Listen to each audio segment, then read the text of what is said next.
Hey, Paula. I've got some new poems for you. I promised or maybe threatened I was going to keep doing this every week. Um, our internet went out, but this is recording for now, so I may have to post this later. I also couldn't properly print all the poems I'm going to read, so I'm going to do the best I can with this. It's been a difficult week, a tough one for me personally, for our family. We lost an extended family member, my um, cousin Hillary's life partner, Tom Waters. That's been really tough. He did die of COVID-19. They live in New York City, in Queens. Um, I've been in touch with Hillary. My computer just dinged a little. I'm not sure how to turn that off. I've been in touch with Hillary and my Aunt Sylvia. Um, but we're, many of us are dealing with that. We are one of many, and I continue to just keep channeling all this energy into poetry. I've been thinking of my dad a lot this week, who was on a respirator, a ventilator, before he passed away in December. And the respirator's constant talk of that has been, won't leave me alone, wouldn't leave me alone. I wrote a poem about that last night that I was hoping would be a proper exorcism of that imagery from my mind. We'll see. But I'm going to jump right into reading and do the best I can. I have some of these printed and some I have to go to my phone because we have an internet outage right now, but somehow I'm still able to record. I'll probably post this later. So I'm going to start with Cloistered. My son in New York City says the sirens never stop. He's heard as many as 5 at once. Here in the suburbs of central Ohio, they're still few and far between. It's the lawnmowers that never end. We've not yet learned to let our grass grow wild. I lay on my back on my sun-drenched deck, marveling at how long it's taken me to ask how to love my neighbor when I do not always like him. One mower stops, and another, further away, still roars. It stops, and I can hear another. It's a gradual lessening. I count the continual distant hum all the way back to Brooklyn. I've not yet told Christopher about my cousin in Queens. Instead, I let these squawking birds pull me back to where I am right now, cloistered paradise. Christopher is a variant of Christ, aren't we all? My great aunts, cloistered nuns, must have had bad days, sad days. Abbey monks making all that sweet jam must have pissed each other off plenty. We cultivate silence, I see so much better now. It's the chance to trace all we feel to its source, forward and back through every generation, across space and time. And this squawking jay, thinking I'm too close, was sent to calm my monkey mind. There are better things to do, he says, than to dwell any place but here.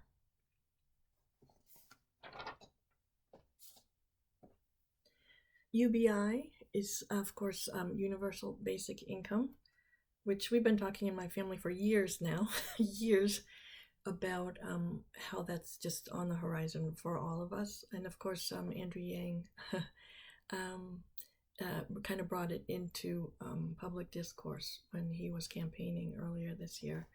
And with so many people out of work and out of money, it seems closer than ever. Like we've been discussing in our family how it's absolutely inevitable, but it's maybe a whole lot closer than any of us realize. So this is UBI, and there's an epigraph here. This was from Nadia Calvino, and this was from a news story about Spain.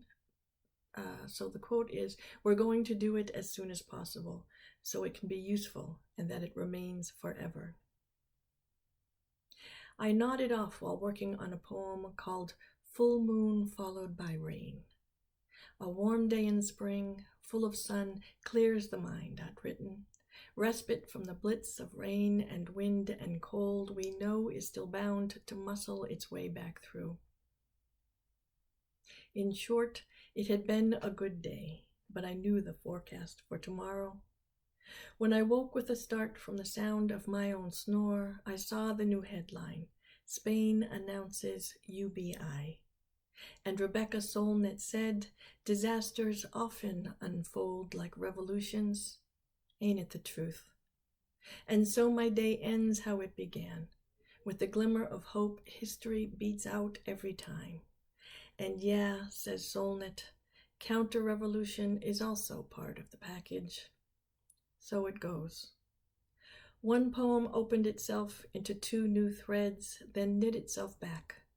Hope followed by storms of uncertainty, followed by new hope, followed again by, well, what wants to kill us won't die, but by God neither will we. Even in the midst of all this, I believe in what is good, what's fair, what's right.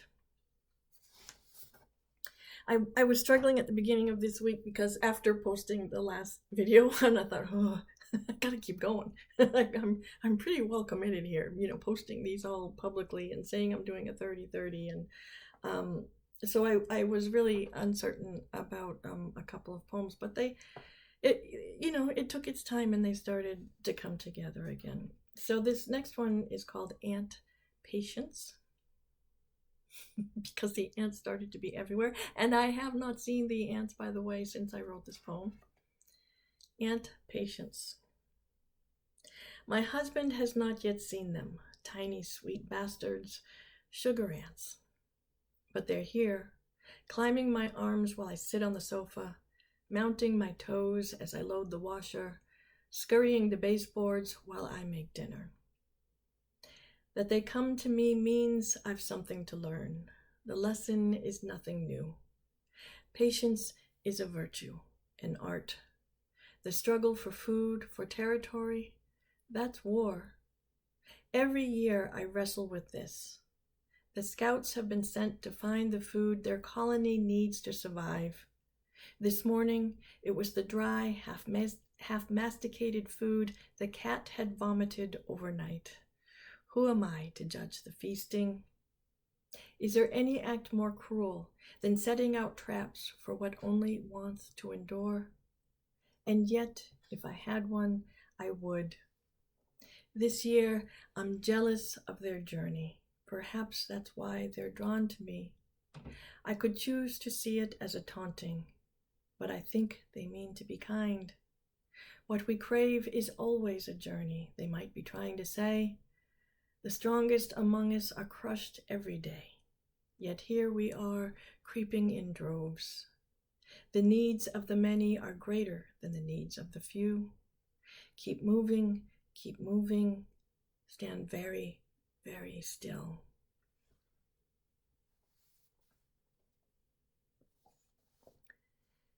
We had a pink moon this week, and that brought me to a haiku. I am not the only person writing pink haiku this past week, but I like this still. Last night, the pink moon. This morning, these magnolia blossoms. And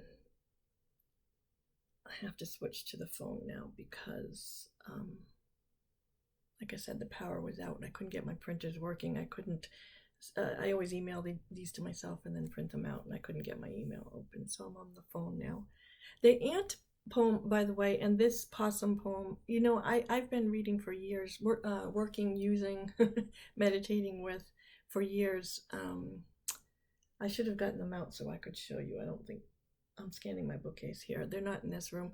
My animal medicine cards, my sister Twyla gave me those years ago. They're wonderful, wonderful sort of meditation tools. And you can do spreads and things, but you also can just draw the card. If you keep seeing an animal that seems unusual or puts itself in front of you in a way that you just notice, then if you draw that card and read what it has to say, It's marvelous. I've had those cards for 30 years or more, and I use them all the time, and they're wonderful. They're particularly nice to pull out when things get especially stressful. So it's for me, it's practice in being mindful, and paying attention, like the ants there. I knew it didn't take me too long to remember that ants are about patience, and I managed to get that poem out of it. And when Abby Cloud, hi Abby, mentioned she had found a possum in her garage. She was a little freaked out, I think, and it seemed a dreadful thing to discover on that particular day. We're all going through so much, but I couldn't get the possum out of my mind. So this is Possum Diversion Strategy. Yesterday, a friend found a possum dead in her garage. Dead. And once she collected herself, she buried it. Faithful girl. We deal with what we must.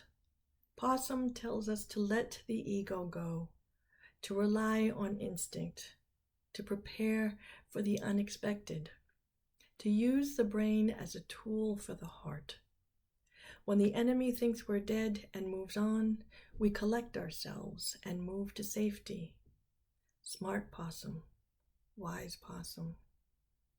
Contrary, dead possum tells us this. Drama doesn't help. You're not really a victim. All we need is to buy ourselves some time. Anyway, that's what my friend's possum said to me. It's what the burial played out. Do what you must. Respect the ritual. When this threat too has passed, we all move on. I need to go back at the once I get these put into a book, a chapbook, which maybe I'll mention at the end here. I need to be a little bit careful and pare these down. I think I picked up at least a paraphrase from those animal medicine card books, and I will document it properly. But I do like that possum poem. And it wasn't much fun for Abby Cloud. Poor Abby. But it was a good meditation for me. Tag.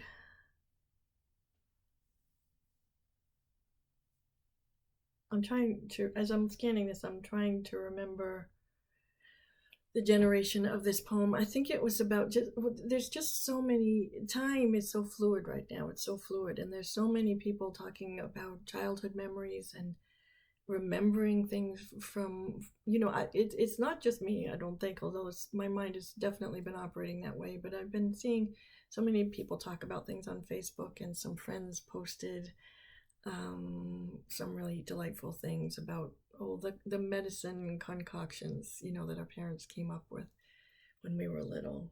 They posted something. These were my best friends growing up right down the street, and their mother was giving them some things I did not remember. But we were talking about mercurochrome, and which doesn't exist anymore. And my dad used witch hazel for pretty much everything.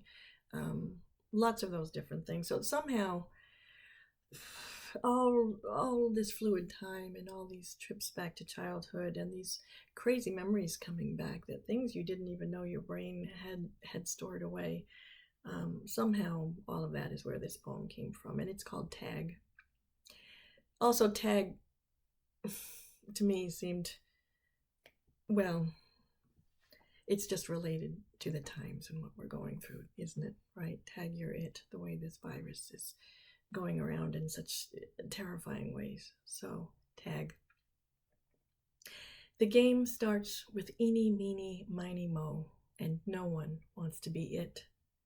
But it chases us all till we're out, and the last one standing starts the next round. On it goes. London Bridge was always falling down, always capturing someone. Red Rover was my personal terror, ever the weak link in that wall, vulnerable to attack. My generation believed Ring Around the Rosies was reference to the plague. It wasn't. What garish belief was that after 2 world wars? The point is this. Children continue to play after disasters real and imagined. We grown folk apply meaning to our own delusion, but that doesn't stop the sing-song rhyming. My fair lady, pocket full of posies, ashes, ashes, duck, duck, goose. Miss Mary, Mac, Mac, Mac, all dressed in black, black, black. Tag, tag, tag, you're it.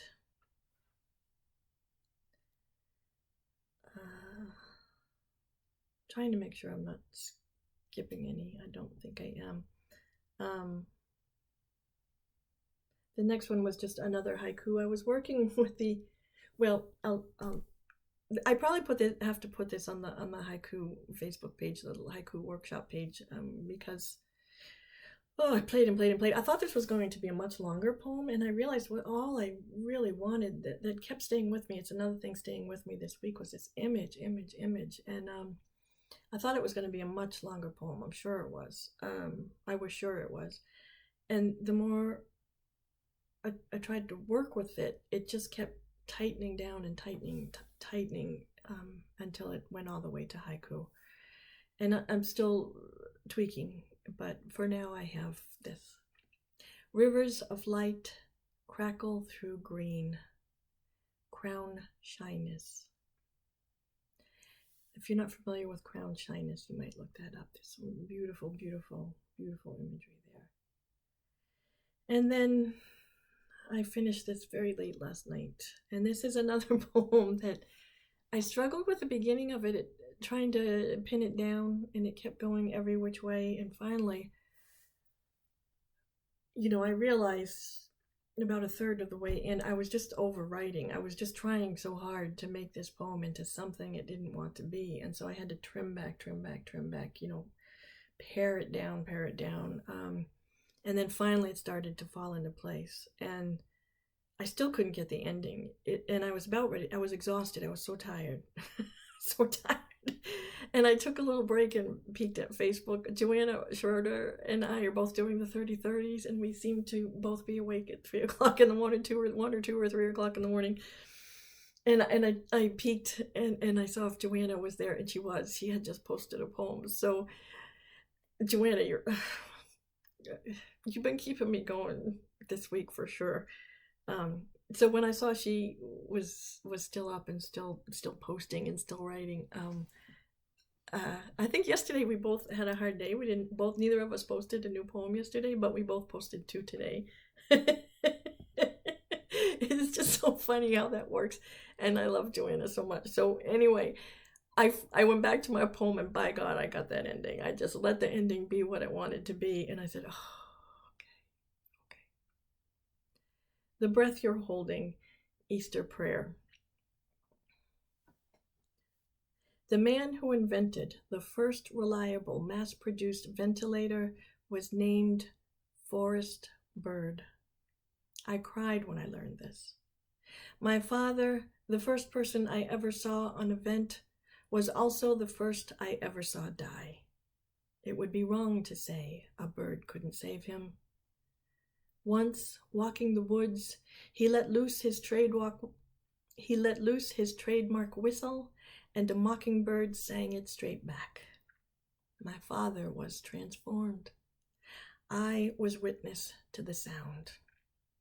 I never saw the bird that day, but when I listen, I can always hear Dad. It can't be coincidence that Forrest Bird was an aviator, that he piloted planes when they started to fly so high that humans could no longer breathe. Bird paid attention.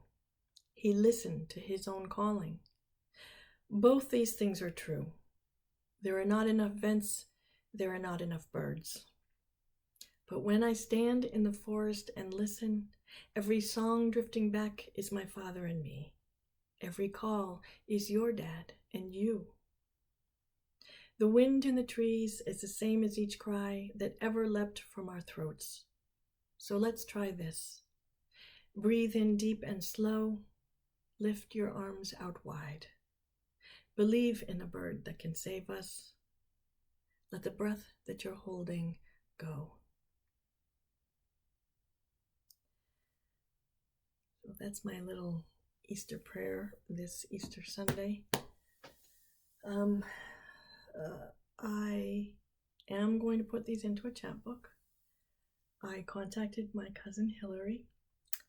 I asked her if I do this and dedicate this chapbook to Tom. Would she be okay with that? And I would like all the proceeds to the chapbook to go to a charity that Tom would have appreciated and loved. He was a housing analyst in New York City, and did a lot for affordable housing. So I asked Hillary. She gave me some ideas. She gave me sort of a choice of things, and I'm going to keep working with her. And I'm going to put that project together. I've already divided. You know me. I've already designed the cover and it's beautiful. I'm going to use the title Hyacinth, which is the title of one of the poems. And I'm going to do that for Hillary, for my family, for all of us, because there has to be good that comes from this. There has to be. And any little bit I can do to make that good happen, I will. So I will keep you posted on that. But for now, thanks for listening. Have a good week. We may have peaked, we may have plateaued, we'll see. But please keep being safe. I love you all. Bye-bye.